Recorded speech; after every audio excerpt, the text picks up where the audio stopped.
Assalamu alaikum and peace be unto all of you. I'm here today. I just wanted to share with you briefly my story as to how and why I converted to Islam.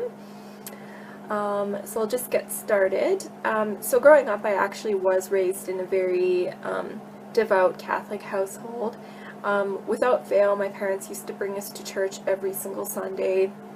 We used to practice all of the holidays and celebrate all the holidays in the religious sense. My parents would fast on Fridays. I actually went to Catholic school my entire life, so definitely very well versed in the Catholic faith.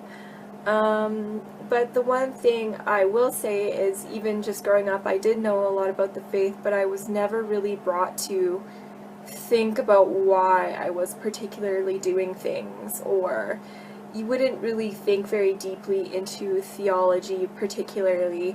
And you know, it was after the fact when I finished high school and I started going to post-secondary education, like college, university, that was when I finally actually started thinking a little bit about my faith. Maybe it was the rebellious sense in all of us when we finally become somewhat independent and we want to be our own person, but definitely it was a little bit more than that. I remember, you know, just going to school after the fact, and it was the first time in my life I was actually intermingling with people that were not of the same faith group with me, just because, you know, going to a Catholic school, all my friends were Catholic. You know, I was a good girl. I never really went out a ton, so I can't say that I really had a lot of friends outside of my faith group.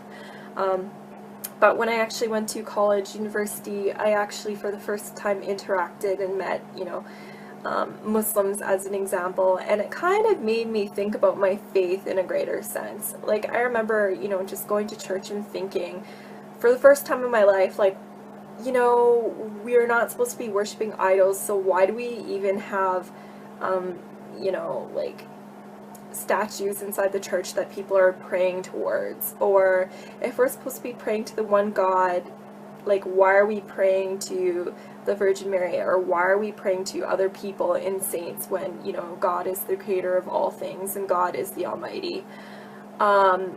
In that sense, like, it just kind of raised a lot of questions, or I started thinking simply about you know, Trinitarian issues, and the fact that if Jesus was praying, who is he praying to if he is God? Or why would he be in need particularly? Like, a lot of these things, no matter who I would talk to, wouldn't really have a great resolution. You know, just to name a couple of other things, like if God is eternal, then how could God die? Like, I really just couldn't wrap my head around a lot of these issues, and the more research I did, the more I realized that a lot of these theological issues came after the fact, and the pure Christianity was actually Unitarian. But it was the later kind of additions that changed the faith to make it what we know it as today, particularly, meaning kind of more of a Pauline Christianity. But I won't get into that. So generally, at that point, that was kind of when I was questioning a little bit more. But I really didn't have much of a solution. I just had questions. I started kind of looking into agnosticism, just because I figured, you know, if Christianity is wrong and, you know, all of these other religions are quote-unquote polytheistic, and I can't really accept that. They're either polytheistic or they're not particularly religions. They're more kind of like ways of thinking and whatnot. I don't really want to be involved with any of these, and I never really found a good monotheistic solution, but at the same time I wasn't really looking much into religion. You know, but then it got to a point where I actually got in discussion about religion with some Muslims, actually, when I was at school. And I really didn't know much about their faith, to be quite honest. I had all of the stereotypical kind of ideas as to what Islam actually was. You know, the fact that it was terrorist mongering and a violent faith, and you know, they just want to convert everyone by the sword, quote unquote, or, you know, intolerant, they just want to kill everybody that didn't agree with them. You know, very, very shallow kind of ideas as to what this faith was. But the more I kind of started asking questions about it, the more I was kind of finding myself strangely attracted to this religion, basically because of the fact that they believed in the existence of the one God, they believed in God's oneness, they believed in God's eternity, everlastingness, you know, but without all of the mental confusion. It was just, you know, basically belief was broken down into the fundamentals, and it was something that everyone would be able to digest without actually having to do any mental gymnastics. So long story short, I started looking a little bit further into Islam, not really wanting to particularly accept it as my religion, but still attracted to it nonetheless. I started taking a religious studies course where I actually was able to look at Islam from an unbiased, kind of scholarly perspective, and again, I found myself kind of being attracted to it because of its, you know, rationality. And the fact that Islam could meet kind of belief in science halfway. It was rational, sorry, but it had proof at the same time. It wasn't just asking you to believe without any questioning or proof whatsoever. So again, looking into the Quran, I found the exact same thing. You know, Allah would command His servants to question or think about things or ponder about things, and that was something that I definitely wasn't used to previously with the Bible, and something that was very attractive for me. Actually pondering and meditating about my religion, you know, it kind of gave me some kind of peace in my heart that I was really, again, becoming very attracted to, but again, I wouldn't accept Islam as my religion until I was entirely sure about it. You know, so again, reading more into the Quran, I was finally also able to put Judaism and Christianity into perspective, particularly looking into the role of prophets. Jesus is seen in Islam as a prophet and not being divine. And again, if you look at the Bible from a Quranic perspective, you'll see again all of these proofs in the Bible. The fact that Jesus, peace be upon him, attests to the oneness of God, and never anywhere in the Bible does he ever claim divinity, simply. You know, so reading into the Quran, it was slowly kind of answering questions for me.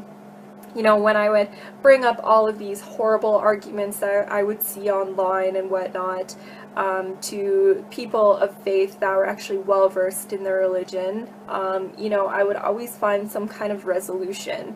Whenever I had a question about Islam, I always thought that it would kind of be a breaking point, and this would be the reason why I can't particularly believe in this faith, but it always ended up being to the contrary. And you know, along my journey, I was probably looking into Islam for maybe about, I would say, 2 years or so, and it was continuously the same thing, where it was just, it was working for my benefit and not on the contrary. And basically, whenever I would see all of these negative comments online or get all these negative comments from people, or even myself argue with people, it would just bring me to gather more knowledge about the religion, and actually got me to a point where I was very comfortable accepting Islam for what it was, but I still didn't make that final step of affirming my faith.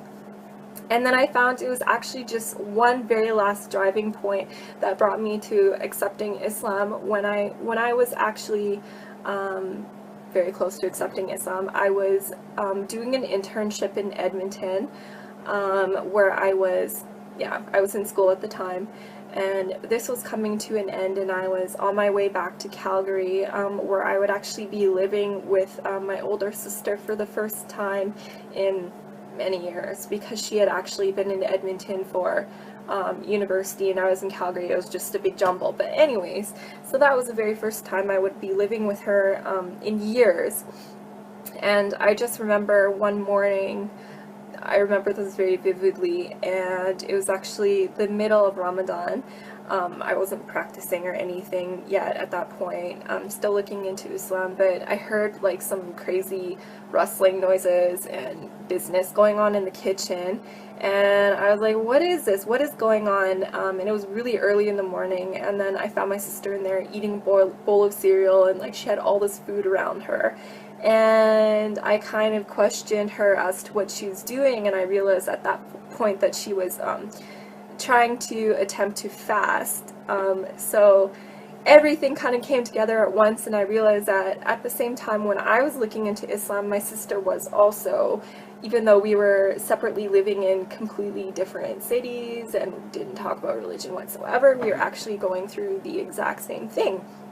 So that kind of brought me to a point where I was feeling a little bit more comfortable in my decision, you know, to potentially accept Islam. And my sister and I, we ended up actually going to a lot of religious lectures and lessons together, and kind of furthering our knowledge together and searching together. And we got to a point a few months later where we actually ended up attesting and affirming our faith in Islam together and saying our Shahada, Alhamdulillah.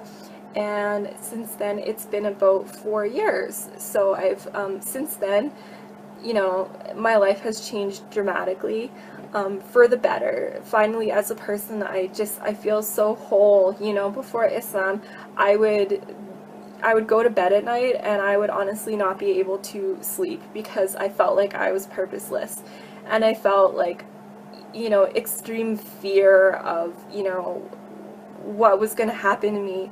You know, am I just like this lump of flesh and I'm just gonna die and rot in the ground? Like, I just really felt unfulfilled, and I felt like there was no purpose for me. But in my life now, I can say that every single moment of every day, I feel like I'm accounting for it, and I actually have a purpose, and our purpose is to worship the Creator and devote our life to the Creator in the way that He has outlined in the Quran. Very, very simply speaking.